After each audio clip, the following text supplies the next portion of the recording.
Russland ist das größte Land der Erde. Doch Größe allein erklärt seine Macht nicht, denn dieser Raum bringt enorme Herausforderungen mit sich. Gewaltige Distanzen, extreme Klimazonen und eine Infrastruktur, die nur entlang weniger Achsen funktioniert. Was auf der Karte wie ein Vorteil aussieht, kann in der Realität schnell zum Problem werden. In dieser und in der nächsten Folge beschäftigen wir uns mit Russland und versuchen zu erklären, was dieses Land ausmacht. Mein Name ist Amadeus Quist, ich bin Lehrkraft an der Hochschule Ruhr-West und moderiere in diesem Podcast die Diskussion unserer beiden Experten und begrüße damit zunächst einmal Werner Halver. Ja, hallo von meiner Seite auch. Werner Halver, Professor für internationale Wirtschaft, Weltwirtschaftsgeografie und Wirtschaftspolitik. Und ich bin Sebastian von Brefort, Stabsoffizier am Zentrum für Geoinformationswesen der Bundeswehr, hier aber nicht in dienstlicher Funktion. Ja, hallo zusammen und willkommen zurück. Sebastian, wie blickst du denn als Geograf auf Russland? Wir haben es ja hier mit dem größten Land der Erde zu tun, das sich sehr, sehr weit ausdehnt. Da gibt es sicherlich sehr spannende geografische Gegebenheiten. Ja, also das ist eigentlich immer so, zählt so zu meinen Lieblingsfragen, wenn wir einfach mal einen Blick auf die Karte werfen können. Nämlich, wenn man Russland geografisch betrachtet, dann kommt man eigentlich sofort auf die großen Zahlen. Rund 144 Millionen Menschen leben auf einer Fläche von 17,1 Millionen Quadratkilometern. Damit ist Russland flächenmäßig der größte Staat der Welt, also eine enorme Fläche und auch nicht wenig Einwohner. Gleichzeitig ist dieser Raum alles andere als leicht zu beherrschen. Russland zieht sich von West nach Ost über ungefähr 9000 Kilometern, von Nord nach Süd über 4000. Das sind gewaltige Distanzen. Und wer so ein Land kontrollieren oder verteidigen will, braucht funktionierende Verkehrswege, Logistik und vor allem sehr viel Zeit. Militärisch ist das einerseits eine Stärke, weil das Land enorme Tiefe hat. Andererseits ist es aber auch eine Schwäche, weil alles langsamer, teurer, schwieriger wird.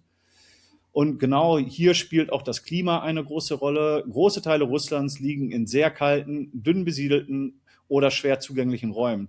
Dazu kommt Permafrost, lange Winter, aufgeweichte Böden in der Übergangszeit und weite Wald- und Sumpfgebiete. Das klingt erstmal nach Geografie, ist aber militärisch auch hochrelevant, weil sich Truppenbewegungen, Nachschub, Logistik, Infrastruktur sind dadurch enorm erschwert. Im Grunde ist der Raum nur in bestimmten Jahreszeiten und entlang weniger Achsen wirklich gut nutzbar. Und dazu kommt, die Bevölkerung lebt sehr ungleich verteilt.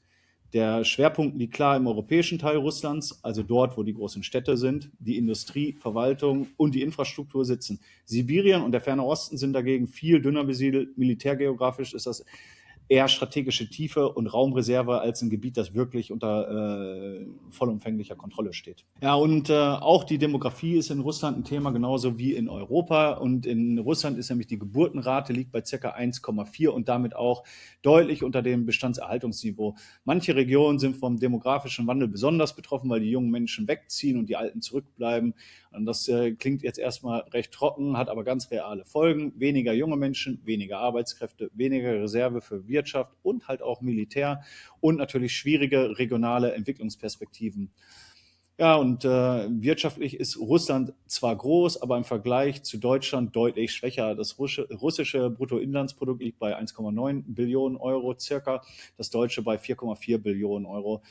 Deutschland ist also ungefähr mehr als doppelt so stark. In den letzten 5 Jahren hat Russland erstmal darunter gelitten, sich von der Corona-Pandemie zu erholen und dann natürlich mit dem Beginn des russischen Kriegs gegen die Ukraine sind halt auch noch die Sanktionen hinzugekommen. Aber auf diese wirtschaftlichen Aspekte, da werden wir später nochmal etwas genauer eingehen. Also, dann zusammengefasst lässt sich sagen, also unterm Strich ist Russland ein Staat mit enormer strategischer Tiefe, aber eben auch mit großen geografischen, klimatischen, demografischen und wirtschaftlichen Herausforderungen. Ja, und genau diese Widersprüche oder Herausforderungen machen das Land eben so interessant. Wenn wir über diese strategische Tiefe noch etwas mehr sprechen können, Russland liegt ja sowohl in Asien als auch in Europa. Warum ist denn der europäische Teil strategisch so wichtig? Ja, also ne, wenn wir da nochmal auf die Karte blicken, dann sieht man halt so, dass der europäische, also sprich der westliche Teil, ist viel dichter besiedelt und die Infrastruktur ist dort halt auch eben viel besser als eben in Sibirien oder im Fernen Osten. Und hier liegen eben, wie gesagt, so die Machtzentren wirtschaftlicher, politischer, aber halt auch militärischerseits. Und deswegen ist halt eben der Ferne Osten ist wirklich sehr, sehr weit weg, auch im Alltag. Und deswegen konzentriert sich, kann man sagen, ja, dass Russland da ist da kulturell auch sehr stark europäisch insgesamt geprägt und deswegen ist halt auch dieser Teil Russlands sehr bestimmend. Eine große Herausforderung, die damit ja auch immer zusammenhängt, ist auch insgesamt die Versorgung und Erschließung des gesamten Landes, also auch ökonomisch.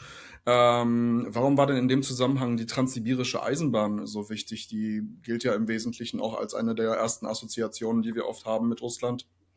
Ja, das ist eigentlich total spannend, aber ich meine, ich habe ja die Dimension dieses Landes erst erwähnt. Und die Planung von der Transsibirischen Eisenbahn gehen halt auf Ende des 19. Jahrhunderts zurück und in Betrieb genommen wurde sie dann erste Hälfte 20. Jahrhundert. Und vorher wurde in diesem Land halt tatsächlich auch einfach, wurden auch die Bodenschätze etc. Ausgebeutet und auf Pferdefuhrwerken gefahren oder auf Lastkähnen. Also deswegen war das einfach eine ganz praktische Notwendigkeit, dass da irgendwie Abhilfe geschaffen wird.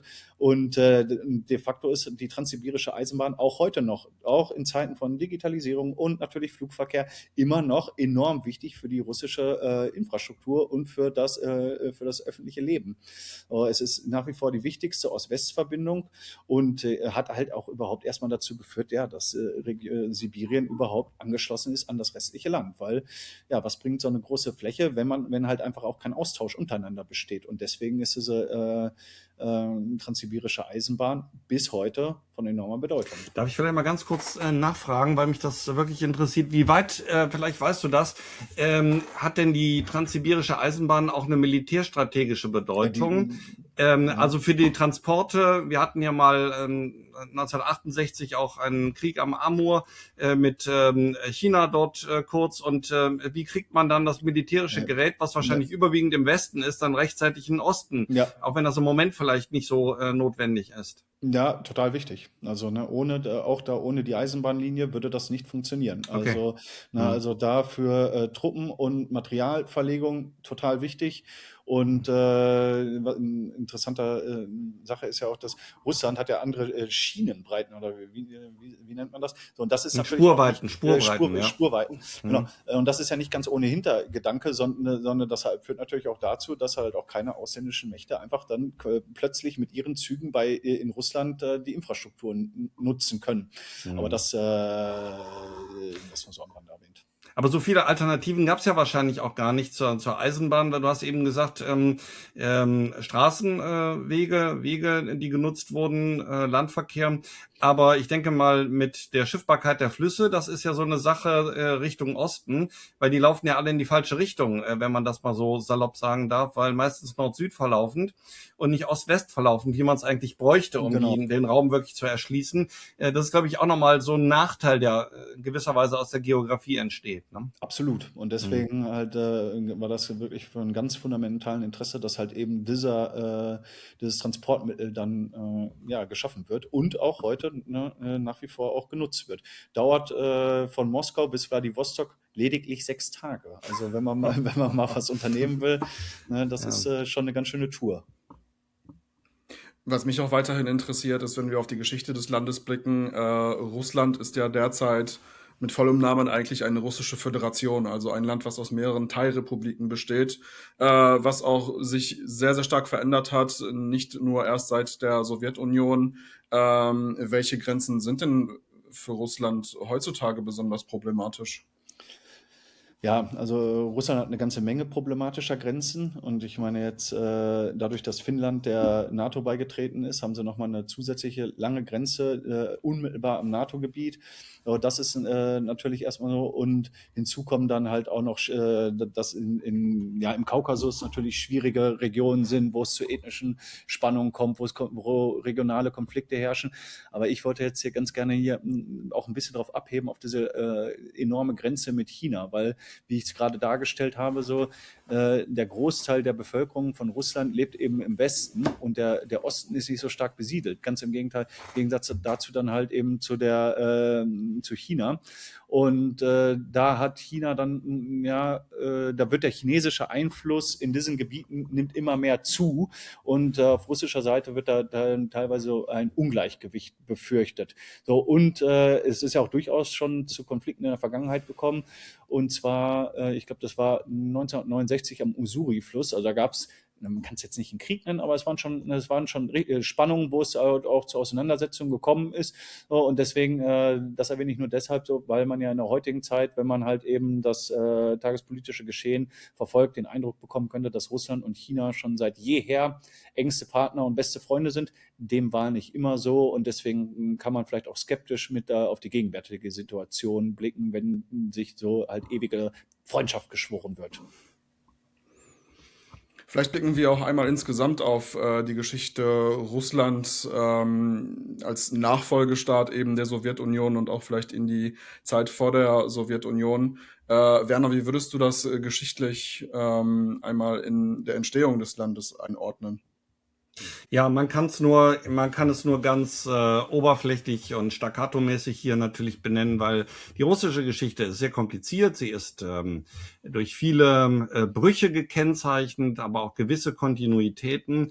Ganz grob kann man vielleicht eine Unterteilung vornehmen in die Vorzarenzeit, in die Zeit der Zaren, in die Zeit des sowjetischen Imperiums. Der größte Teil dieses sowjetischen Imperiums war ja geprägt durch Russland und dann eben in die Zeit nach 1991, wenn dann tatsächlich Russland wieder alleine oder formal, das gilt ja bis heute als Bestandteil der Gemeinschaft unabhängiger Staaten, existiert. Aber fangen wir mal vorne an, und das ist nämlich deswegen wichtig, weil ein Großteil des Konfliktes, den wir heute auch sehen, zwischen Russland und der Ukraine hat seinen Ursprung in der Frage, wo ist eigentlich die russische Identität zu finden? Und die ist eben sowohl geografisch als auch historisch zunächst einmal in dem Gebiet, was wir heute Ukraine nennen. Das ist das Zentrum der Entwicklung des sogenannten Kiewer Rus. Das wird so gemeinhin als der Vorläufer bezeichnet des dann entstehenden Russlands. Und das Ganze ist in dieser Form so ungefähr um die Jahrtausendwende erkennbar. Der erste, ja, in der Geschichte bekanntere Führer, den man halt noch nicht Zar nennt, das ist Wladimir I. Am Ende des ersten Jahrtausends, dann vor allen Dingen auch verbunden mit einer Durchsetzung einer bestimmten Form des Christentums, eben des byzantinischen Zweigs der orthodoxen Kirche. Das ist nicht zu unterschätzen, weil auch die orthodoxe Kirche, die sich damals schon durchgesetzt hat gegenüber der griechischen Kirche, die durchaus auch in eine gewisse Tendenz der Entwicklung in diesen Raum gehabt hat, damit entwickelt sich auch ein Machtfaktor, der bis heute existiert in Russland. Wladimir Putin, der ganz offensichtlich nichts mit Kirche oder Glauben im engeren Sinne zu tun hat, er hat aber einen starken Verbündeten heute in der orthodoxen Kirche gefunden für seine Politik. Also das muss man so ein bisschen im Hinterkopf behalten, dass das schon letztendlich da losgeht. Dann gibt es eben die Zeit der Beherrschung durch die Mongolenstürme, die sogenannte Goldene Horde, eine sehr lose Herrschaftsform, die sich dann über große Teile des besiedelbaren Raums, der also weitgehend frei ist von Permafrost, Sebastian hat eben gesagt, ein Teil des Landes ist nur sehr schwer besiedelbar, eben aufgrund der klimatischen Bedingungen. Diese Goldene Horde besiedelt dann letztendlich große Teile dieses späteren russischen Reiches und hat auch einen gewissen Schwerpunkt dann im Süden. Und in dieser Zeit bildet sich auch Moskau als neues kulturelles Zentrum heraus. Also wir sprechen hier im Wesentlichen vom 13. Jahrhundert. Das Zeitalter der Zaren beginnt dann eigentlich etwas später, nämlich erst im 15. Jahrhundert. Iwan III. Ist so derjenige, der von Moskau aus regierend halt als erster Zar genannt wird. Ob das so ganz richtig ist, das ist ein bisschen umstritten. Aber zumindest ist er der Erste, der wirklich auffällt und in der Literatur als Zar auch bezeichnet wird. Dann gibt es Iwan den Schrecklichen, ungefähr in der Mitte des 16. Jahrhunderts zu verorten. Der ist deswegen besonders wichtig, weil er mit sehr starker Brutalität, nämlich die Ostexpansion des Landes, weg nur auf Europa konzentriert, hin in den asiatischen Raum vorantreibt. Er kommt zwar noch nicht so weit, wie letztendlich die russische Expansion am Ende aussieht. Wir wissen, Das geht am Ende letztendlich sogar in den amerikanischen Kontinent hinein, Alaska. Aber das ist dann noch einiges hin. Erst im 18. Jahrhundert, 19. Jahrhundert beginnt dann wirklich die Erschließung des weiten Ostens. Zu den großen Reformern und Modernisierern des Landes, der auch heute eine große Bedeutung hat in der Wahrnehmung der Russen, ist Peter der Große. Im 17. Jahrhundert, beginnenden 18. Jahrhundert, weil er die Modernisierung vorantreibt. Er sieht, Russland ist ein Land, das mit unter sehr einfachen agrarökonomischen Verhältnissen lebt und moderne Anbaumethoden braucht, neue Bearbeitung des Bodens, aber auch handwerkliche Fähigkeiten. In dieser Zeit ist nachgewiesenermaßen das erste Mal auch, dass man bewusst Migranten ins Land holt. Interessanterweise aus Westeuropa, wo Peter der Große auch eine Zeit lang im Schiffbau wohl gearbeitet hat, um rauszukriegen, wie der Westen damals wirtschaftlich aktiv war. Und man siedelt Handwerker an. In Moskau in der Literatur ist belegt, dass der Handwerker oftmals als der Deutsche bezeichnet wurde. Ja, also es ist interessant, was da am Ende auch schon sich für eine Kontinuität breit gemacht hat.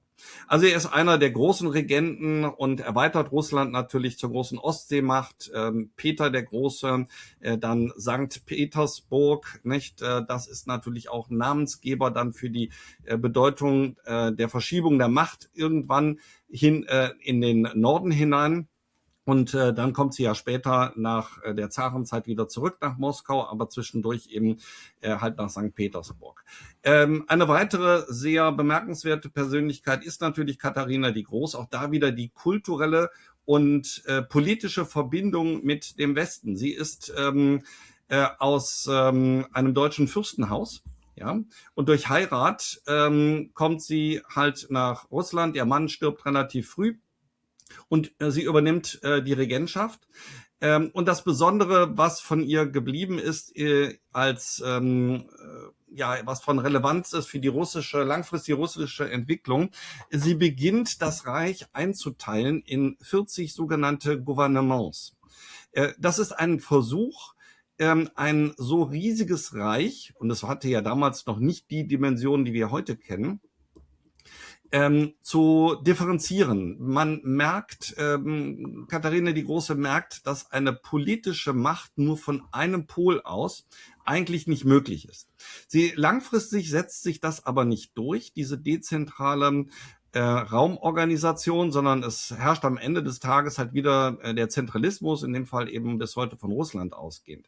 Was aber auch bedeutsam ist, sie siedelt halt Menschen an, in Gegenden. Wolgadeutsche sind vielleicht ein Begriff, auch in dem Bereich der Krim werden Westeuropäer angesiedelt. Man holt sich wieder Know-how, man holt sich Peuplierung ins Land, weil man es braucht für die Entwicklung des Raumes. In der Außenpolitik kommt es zur Annexion der Krim. Das ist natürlich in der Gegenwart wieder wichtig, weil die Frage ja lautet, wem gehört die Krim, die dann völkerrechtlich eigentlich heute so geklärt ist, dass die Krim eben nicht Russland gehört. Das hat etwas zu tun mit Nikita Khrushchev 1954 in etwas wohl angetrunkenem Zustand hat er zum Besten gegeben, dass die Krim zur Ukraine gehört, und so wird sie auch heute eigentlich verstanden, auch wenn das damals natürlich im Sowjetimperium keine Relevanz hatte.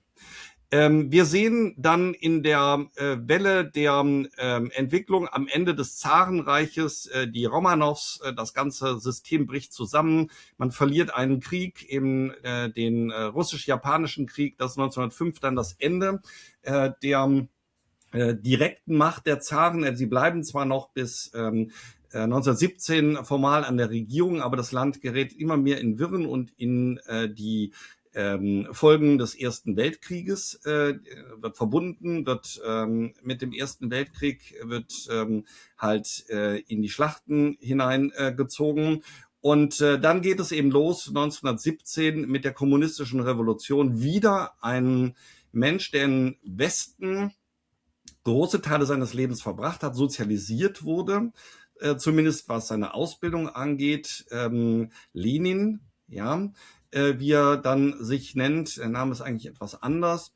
Und es beginnt dann eben die große Phase der kommunistischen Herrschaft, die sich dann bis 1991 hält und allerlei Veränderungen für das Land bringt. Diktatorische Veränderungen, Erweiterungen, Unterdrückung von Völkern.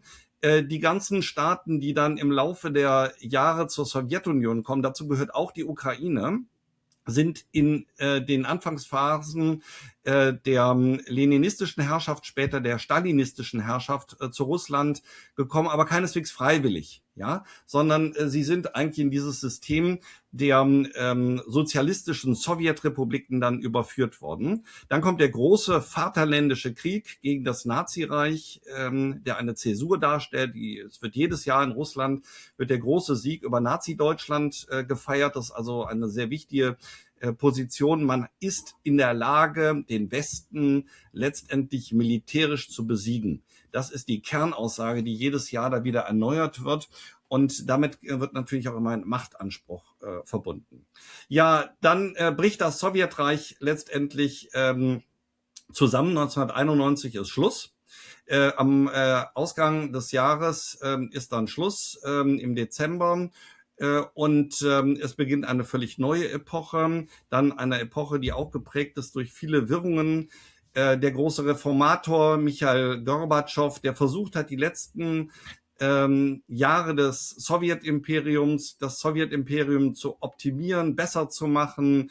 Glasnost, Perestroika waren die Schlagworte der damaligen Zeit, also Transparenz schaffen und dann tatsächlich auch Entwicklung des Landes voranzutreiben. Es ist ihm bekanntlicherweise nicht gelungen. In einem Putsch letztendlich wird er gestürzt und die Sowjetunion zerfällt. Und letztendlich haben wir dann als großen, aber doch stark geschrumpften Staat Russland, weil er eben die Satellitenstaaten beziehungsweise die in der Sowjetunion mit Russland verbundenen Staaten verliert.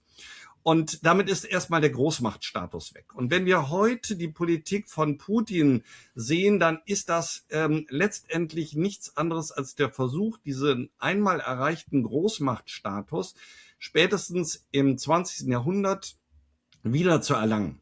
Man überwindet nicht den Verlust von Territorium und von weltwirtschaftlicher und vor allen Dingen politischer Bedeutung.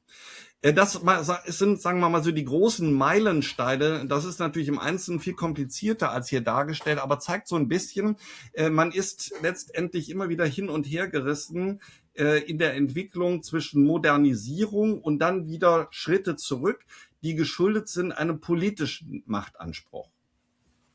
Ja, erstmal danke für deine schöne historische, kompakte Übersicht. Das ist wirklich spannend. Aber was dann halt auch wieder auffällt, ist, so wie eng dann historisch betrachtet auch der Austausch zwischen Deutschland, der Bevölkerung, aber halt auch auf politischer bzw. monarchischer Ebene ist. So, also das ist ja ganz, ganz eng.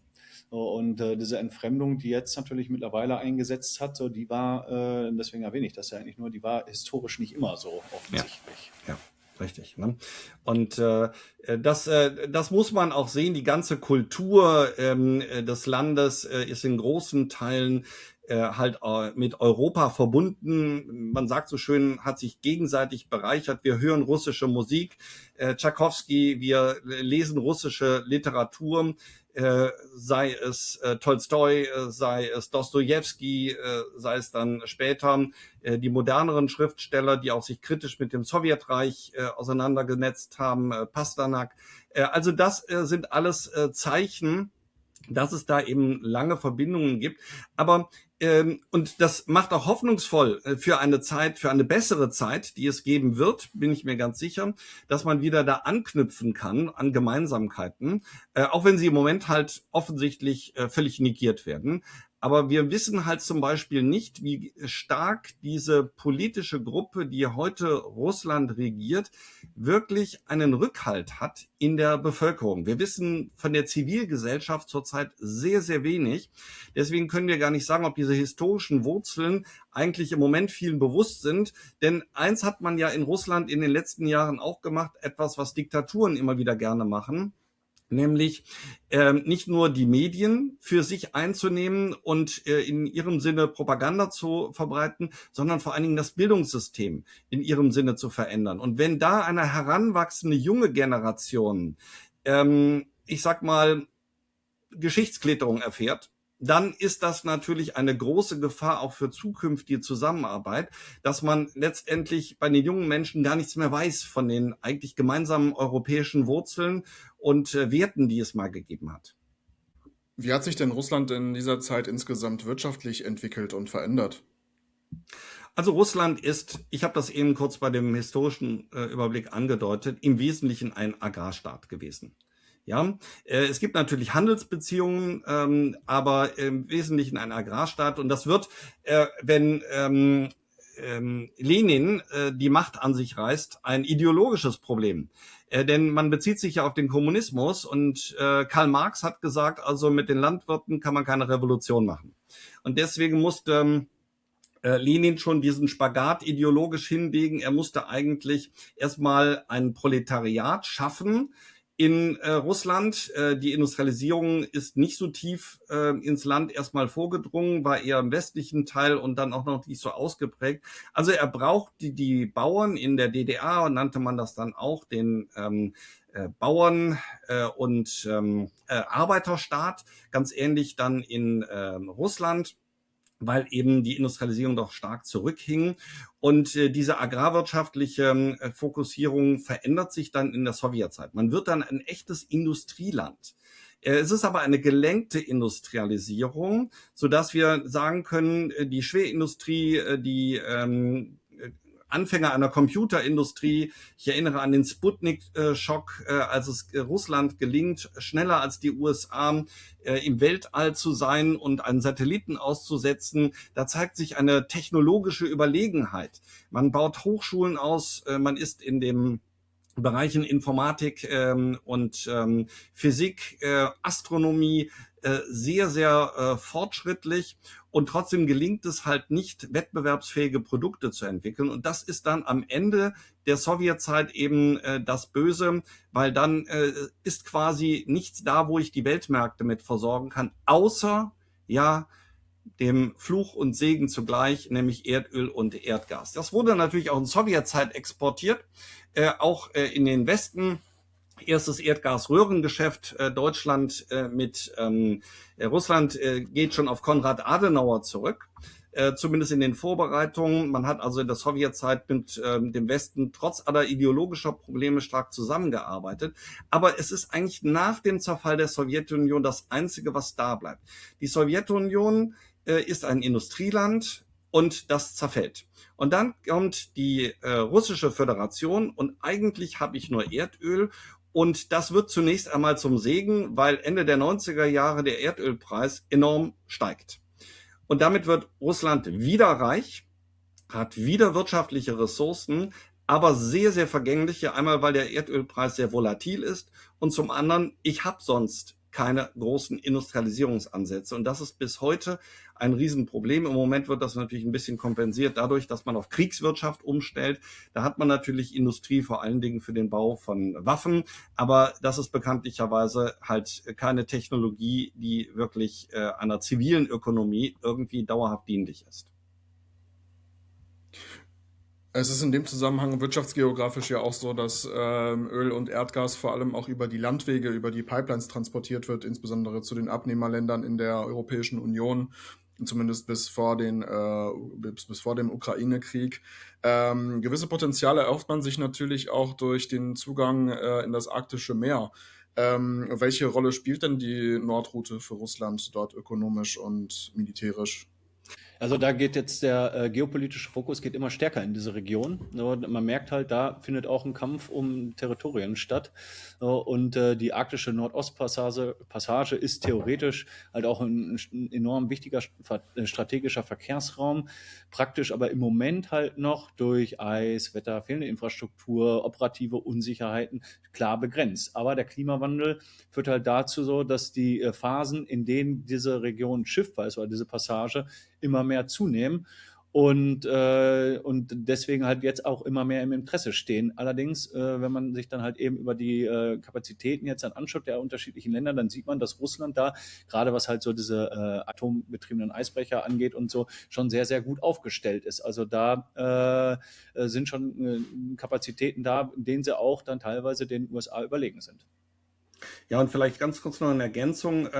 Man muss das Ganze natürlich sehen, auch mit der Öffnungspolitik nach 1991, denn der Osten, bekannt eben durch die Stadt Wladiwostok, ursprünglich ein reiner Kriegshafen, eben mittlerweile ein wichtiger Handelshafen, ist eigentlich symbolisch für die Ausrichtung auch zum Welthandel, zum Weltmarkt Richtung Asien hin, aber auch Richtung Nordamerika, also Westküste Nordamerikas. Man tritt als ein Global Player durchaus in Erscheinung. Und eine Stadt, die, ich habe es gesagt, Wladiwostok eben früher ziemlich unbedeutend war, die wächst eben auch im Handel mit Asien und kann am Ende des Tages eben dann auch so ein Sprungbrett sein, um diese Nordpassage um Sibirien herum letztendlich auch wirtschaftlich zu stärken. Okay, wir sind damit auch am Ende der heutigen ersten Folge zu Russland angekommen. Wir haben jetzt einen groben Überblick erhalten über die Geografie des Landes, auch über die geografischen Herausforderungen, die Russland hat, haben im Groben auch uns mit der Geschichte des Landes auseinandergesetzt, die durchaus sehr wechselhaft gewesen ist. Natürlich haben wir noch sehr, sehr viele andere Themen, über die wir sprechen können im Zusammenhang mit Russland und möchten diese Themen auch weiter aufgreifen. Wir werden uns dann nächste Woche insbesondere damit auseinandersetzen, was nach 1990, nach dem Zerfall der Sowjetunion geschehen ist und wie Russland sich selbst dann auf der geopolitischen Weltbühne seitdem entwickelt hat. Wir hoffen, diese erste Folge war für euch interessant, um einen gewissen ersten Überblick über das Land zu bekommen. Wenn euch die Folge gefallen hat, hinterlasst gerne ein Like und einen Kommentar, abonniert unseren Kanal und wir freuen uns, euch nächste Woche wieder begrüßen zu dürfen. Es verabschieden sich Amadeus Quist, Sebastian von Brefort und Werner Halfer. Tschüss. Tschüss.